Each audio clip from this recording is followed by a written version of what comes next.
नमस्कार साथियों, आप सभी का प्रेम पूर्वक स्वागत है आपके अपने परिवार सफलतागंज में। और सफलतागंज पे आज का यह वीडियो रेडियो डिपार्टमेंट की हो रही भर्तियों के संदर्भ में है और इसमें हम लोग बात करेंगे आज जो अप्रॉक्स एक अनुमानित कट ऑफ रहने वाली है। तो भाई अगर आप चैनल पर नए हैं तो वीडियो को अंत तक अवश्य देखिएगा और वीडियो को देखने के बाद अगर आपको बात में सच्चाई लगती है या कुछ आपको सत्यता लगती है मेरी बातों में तो चैनल को सब्सक्राइब करिएगा, चैनल को लाइक करिएगा। लेकिन उससे पहले ज़रूरी ये है कि आप वीडियो को अंत तक अवश्य देखें, अंत तक बने रहें। तो भाई जैसा कि हमने यहाँ पर बात की है रेडियो डिपार्टमेंट यूपी, यहाँ पर जो भी परीक्षाएं हो रही हैं head operator, assistant head operator या वर्कशॉप की, तो यहाँ पर हम लोग लेकर के आए हैं एक approx cut off. Approx cut off के रहने वाली, अप्रॉक्स मतलब भाई अनुमानित होता है। तो साथियों अनुमानित है, मेरे विचार हैं, मेरे व्यक्तिगत अनुभव हैं, उस पर मैं बात करने आया हूँ आप लोगों के समक्ष। तो देखेंगे किस तरीके से कितना क्या रहने वाला है। तो भाई देखिएगा, तो सबसे पहले बात कर लेते हैं वैकेंसी की। तो सभी को पता है कि वैकेंसी की संख्या है वो कितनी है। तो भाई वर्कशॉप में जो वैकेंसियां हैं, जो आपकी पोस्ट है साथियों, वो 120 हैं और इसमें समथिंग अप्रॉक्स जो फॉर्म पड़े हुए हैं वो 73,000 समथिंग पड़े हुए हैं वर्कशॉप की वैकेंसी के लिए। देन हम बात करते हैं असिस्टेंट ऑपरेटर की। तो साथियों 936 वैकेंसी इसमें, और इसमें जो साथियों फॉर्म फिलअप हुए हैं वो समथिंग 3,90,000 के अप्रॉक्स हैं। और उसके बाद हेड ऑपरेटर की बात करते हैं। तो साथियों हेड ऑपरेटर में जो जगह हैं वो 1374 हैं। और उसके बाद अगर हम बात करें तो देखते हैं कि इसमें लगभग 76,000 अप्रॉक्स फॉर्म पड़े हुए हैं। मतलब टोटल जो वैकेंसीज हैं वो 2430 हैं, 2430 हैं। और अगर हम फॉर्म की बात करें तो टोटल जो अभ्यर्थियों ने फॉर्म डाला है तीनों मिला करके वो 5,39,841 टोटल फॉर्म इतने फिलअप हुए हैं। तो भाई ध्यान ये देना है कि जैसा कि अगर हम बात करें हेड ऑपरेटर में वैकेंसी थोड़ी 1000 के ऊपर है, बाकी 1000 के अंदर ही है। और वर्कशॉप में तो बहुत कमी है, 120 वैकेंसी है। तो देखते हैं साथियों अब इसमें हम किस तरीके के इसमें क्या प्रोसेस होने वाला है। तो वीडियो को अंत तक अवश्य देखिएगा ताकि समस्त जो जानकारी है आप लोगों तक अच्छी तरीके से पहुंच पाए, डिलीवर्ड हो पाए। तो सबसे पहले फैक्टों की हम बात करते हैं कि भाई एग्जाम कैसे क्या है। तो भाई फैक्ट सबसे पहले बात करेंगे, निगेटिव मार्किंग नहीं है फैक्टों पर, क्योंकि जो हम लोग बात करेंगे अनुमान लगाएंगे तो अनुमान कोई हम बोर्ड में तो बैठे हुए हैं नहीं, बशर्ते करना क्या है कि हमें उस सारे तथ्यों पर नजर रखते हुए एक अप्रॉक्स मेरिट देनी है। तो भाई निगेटिव मार्किंग नहीं है, फैक्ट ये हो जाता है। इसका मतलब क्या होता है कि लोग मैक्सिमम क्वेश्चन करेंगे, लगभग सारे सारे क्वेश्चन करेंगे। और सेकंड चीज है कि 50% पासिंग मार्क है एवरी पार्ट, मतलब जो भी है मैथ है आपकी, जीएस है, रीजनिंग है, हिंदी है, सब में आपकी क्वालिफाइंग जो है वो 50% अर्थात 20 क्वेश्चन आपके कम से कम सही होने ही होने चाहिए। और 160 क्वेश्चन के लिए साथियों जो समय दिया गया है वो 2 घंटा 30 मिनट है, मतलब पर्याप्त समय है, इनफ टाइम है, ठीक ठाक समय है। उसके बाद यहाँ पर अगर हम एग्ज़ाम की बात करते हैं तो एग्ज़ाम साथियों 29 तारीख से स्टार्ट हुआ है और ये चल रहा है आपका 8 तारीख तक चलने वाला है। तो मतलब इसमें सुबह और शाम दोनों शिफ्टों में एग्ज़ाम हो रहे हैं, तो कई शिफ्टों में एग्ज़ाम हुए हैं। और अगर हम बात करें कि जैसे कि असिस्टेंट ऑपरेटर का भी चल ही रहा है, तो उसमें अगर हम बात करते हैं तो मतलब एग्ज़ाम अभी कंटिन्यू है और कई शिफ्टों में हुए हैं। तो नॉर्मलाइजेशन होगा, इसमें भी कोई डाउट नहीं है। तो भाई नॉर्मलाइजेशन भी होगा, नॉर्मलाइजेशन होगा तो उसमें कुछ परिवर्तन देखने को आपको मिलेगा। नॉर्मलाइजेशन होने की वजह से कुछ चेंजेस आपको देखने को मिलेंगे नंबरों में, तो उस पर भी ध्यान देंगे। तो भाई क्या क्या चीज़ें हैं, नॉर्मलाइजेशन होना है, कई वालियों में चल रहा है, इसी वजह से नॉर्मलाइजेशन होगा। समय साथियों 2.5 घंटा है, 50% पासिंग मार्किंग है, निगेटिव मार्किंग नहीं है। ओवरऑल हमें ये ध्यान देना है कि भाई कि जो अभ्यर्थी अटेंड करेगा क्वेश्चन वो लगभग लगभग सारे ही करेगा, क्योंकि पर्याप्त टाइम है और निगेटिव मार्किंग भी नहीं है। तो 50% पासिंग मार्किंग जाने के लिए वो आराम से करेगा भाई। उसके बाद हम बात करते हैं पेपर के लेवल की। तो ध्यान देना भाई, पेपर का लेवल एक तो नॉर्मल होता है, एक होता है मॉडरेट और एक होता है हाई। तो यहाँ पर अगर हम बात करते हैं भाई, तो अगर हम बात करें ओवरऑल तीनों वैकेंसीज में, तो एग्जाम जो था, पेपर जो था वो मॉडरेट टू हाई था, ना कि नॉर्मल था। नॉर्मल कहना बिल्कुल गलत होगा भाई, क्योंकि ये कहने का बेस ये होता है कि मैं ऑफलाइन में पढ़ाता हूँ और मेरे द्वारा पढ़ाए हुए कई बच्चों ने एग्ज़ाम दिए हैं, तो उनसे हम लोगों ने बात की। तो जैसा कि उन्होंने हिंदी में बताया कि साहित्य को लेकर के, अपभ्रंश को लेकर के कई सारे ऐसे प्रश्न हैं जो मतलब कि अभी तक एग्जामों में देखने को नहीं मिलते हैं। बहुत मतलब साहित्य के अंदर बहुत अंदर घुस के पूछ रहा है। तो 3-4 क्वेश्चन मतलब बताया जा रहा है कि साहित्य के पूछ रहे हैं और वो अच्छे खासे डिफिकल्ट क्वेश्चन हैं। तो उसके बाद अगर हम बात करते हैं, बाकी हिंदी जो है बाकी 30 तक इजी है, लेकिन 30 के ऊपर जो 8-10 क्वेश्चन है वो काफ़ी टफ है। तो मुझे लगता है कि हिंदी जब इतनी टफ हो जाती है 10 नंबर की, और उसके बाद अगर हम जीएस की बात करते हैं तो जीएस में जैसा कि जीएस में पार्ट दिया हुआ है फिजिक्स का। तो फिजिक्स में लोगों ने मतलब कि जो अभी तक पढ़ते आ रहे थे कि फिजिक्स में यूनिट याद कर लिया, ये याद कर लिया, वो याद कर लिया, काम हो गया, लेकिन इस बार जो फिजिक्स है इसमें फिजिक्स उस सिलेबस में ही खैर थी। तो फिजिक्स का जो लेवल था वो अच्छा खासा लेवल था, वो बहुत नॉर्मल नहीं था। जो अच्छे से पीसीएम से पढ़ा हुआ है या जिसने बीएससी की हुई है वही आसानी से कर सकता है, बाकी तो थोड़ा टफ हो जाता है। उसके बाद मैथ रीजनिंग वाले सेक्शन में मैथ के कुछ क्वेश्चन है, उसी में कुछ जो है कंबाइन करके रीजनिंग के क्वेश्चन दिए जा रहे हैं। बाकी रीजनिंग 40 नंबर की है ये साथियों।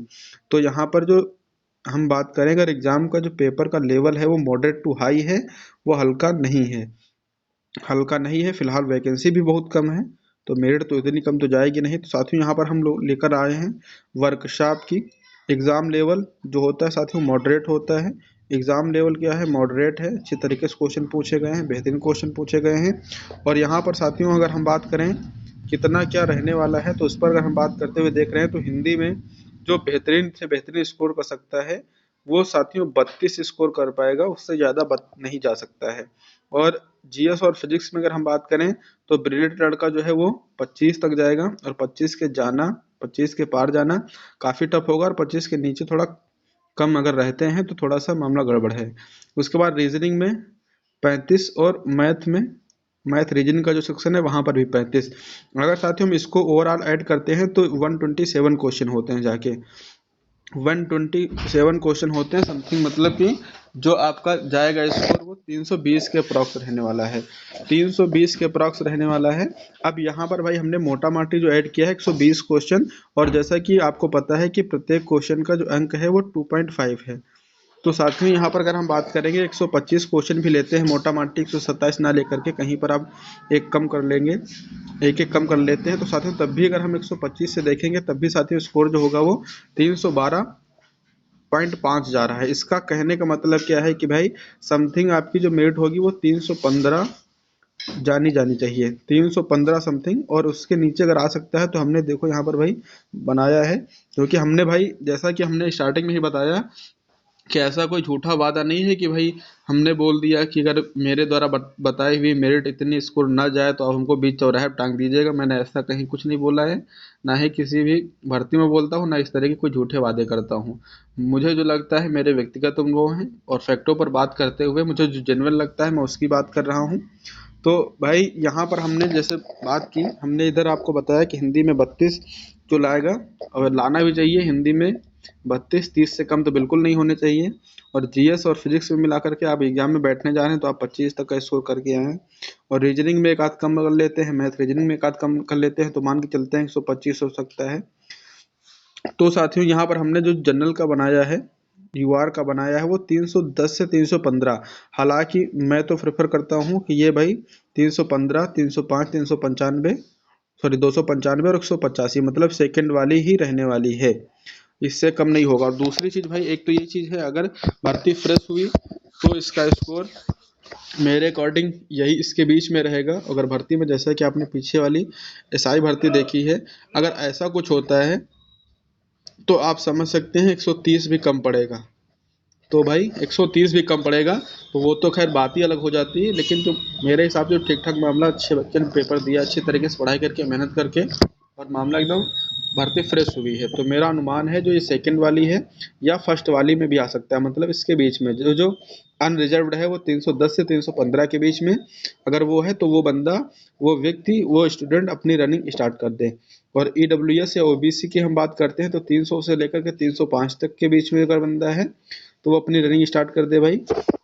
और एससी का 290 से 95 मतलब अप्रॉक्स 300 तक अगर पहुंच रहा है तो उससे ऊपर नीचे है थोड़ा बहुत, तो आप रनिंग स्टार्ट करिएगा। और एसटी कैटेगरी से आप बिलोंग करते हैं तो 280 से 85 या उससे कम भी है तब भी आप रनिंग स्टार्ट करिएगा। मतलब मोटा माटी आपको ये मान के चल रहा है 310 के ऊपर, 310 से 15 तक की अगर अनरिजर्व्ड है तो उसी से आप अपना थोड़ा थोड़ा 5-5 10 नंबर कम करते चले जाइए।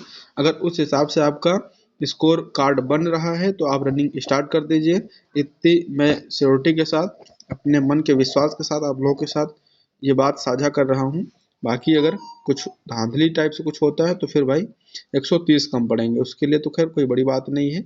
और बाकी हम रेडियो ऑपरेटर के लेकर के आए हैं तो भाई जैसा कि हमने पीछे बताया कि जो वर्कशॉप का है उसमें थोड़ा सा नॉर्मल मामला था, आप मॉडर्न कह सकते हैं। लेकिन यहाँ पर जो रेडियो ऑपरेटर का है, हेड रेडियो ऑपरेटर जो है, इसके लेवल में अगर हम बात करें तो ये भाई मॉडरेट टू हाई हार्ड होता है, ये नॉर्मल नहीं होगा, ये मॉडरेट टू हार्ड की तरफ बढ़ता है। और यहाँ पर भाई क्या होगा कि अनरिजर्व्ड का साथियों 310 हमने एक ही यहाँ पर बनाई है, 310 के राउंड फिगर में ऊपर नीचे 1-2 हो सकते हैं तो वहाँ तक जाएगा। बाकी दूसरी चीज़ डिपेंड करेगी भाई नॉर्मलाइजेशन के ऊपर, किसका शिफ्ट कैसे हुआ है उसके अकॉर्डिंग भी थोड़ा ऊपर नीचे होगा। तो क्योंकि भाई अप्रॉक्सीमेट है, कोई एग्जैक्ट नहीं है, तो ऊपर नीचे कर सकते हैं आप। तो अनरिजर्व्ड का भाई 310 होगा, ओबीसी और ईडब्ल्यूएस का 305 के समथिंग, और एससी का 395, और एसटी की बात करें 285। और ऐसे ही कुछ मिलता जुलता रहेगा आपका असिस्टेंट ऑपरेटर का। इसमें भी एग्जाम का जो पैटर्न रहा है साथियों वो मॉडरेट टू हाई रहा है। और यहाँ पे अगर हम मान के चलें तो यही यही मान के चलते हैं भाई 310, और इसी से नीचे आप करते चले जाएंगे, 310 कर लेंगे इसको, और इसको 305, ऊपर नीचे 2-3 होंगे, वो तो अभी आपका नॉर्मलाइजेशन भी होना है तो उस पर भी डिपेंड करेगा। और एससी का वही मान के चलते हैं 290 से 95 के बीच का। और एसटी का अगर आप मान के चलते हैं तो एसटी के बीच में अगर हम बात करें तो ये 285, 285 और यहाँ पर 295 होगा भाई, और 310, और यहाँ पर 305 होगा। तो भाई ये होता है मेरा अनुमान। बाकी आप लोग वीडियो को देखने के बाद अगर कुछ समझ में आता है आपको तो आप वीडियो को लाइक करेंगे, चैनल को सब्सक्राइब करेंगे। और अगर हमारी मेरिट आपको कुछ ज़्यादा लग रही है तो भाई परीक्षा का जब परिणाम आ जाए उसके बाद फिर आप आके मिलिएगा और कमेंट करिएगा कि मैं गलत बोल रहा हूँ या सही बोल रहा हूँ। तो आज के लिए मेरा सेशन जो था, जो आज का वीडियो था, यहीं समाप्त करते हैं। और अगर आपने वीडियो को अंत तक देखा है तो उसके लिए भाई आपका बहुत बहुत धन्यवाद। तो चैनल को सब्सक्राइब कर लीजिएगा और ऐसी ही अपडेट के लिए लगातार हमसे जुड़े रहिएगा। और लगातार परीक्षाओं की जो भी कुछ अपडेट है इस एग्ज़ाम की या अदर एग्ज़ाम की, वो अपडेट के लिए जुड़े रहिएगा। तो बात को यहीं समाप्त करते हैं, मिलते हैं आप लोगों से अगली वीडियो में। तो भाई thank you all of you, जय हिंद, वंदे मातरम।